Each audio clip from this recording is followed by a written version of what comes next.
Hingga saat ini, Hamas masih berperang melawan Israel, terutama di jalur Gaza.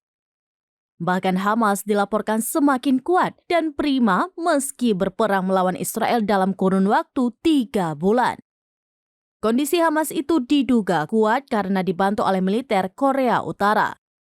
Adapun tudingan keterlibatan militer Korea Utara dengan Hamas itu disampaikan oleh media Israel Ynet News pada Rabu 17 Januari 2024.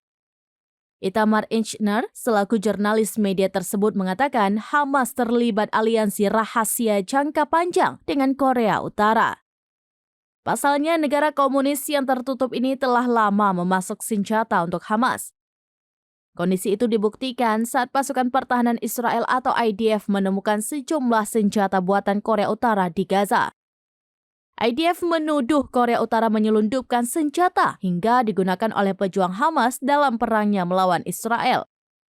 Tidak hanya itu, melansir Tribun News pada Kamis 18 Januari 2024, Korea Utara disebut-sebut juga mengirim tentaranya untuk memberikan pelatihan khusus terhadap para pejuang Palestina.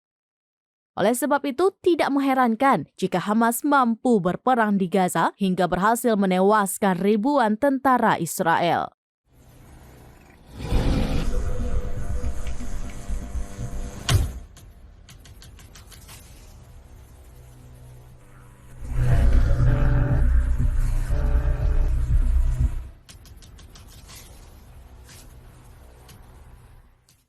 Download Tribun X sekarang, menghadirkan lokal menjadi Indonesia.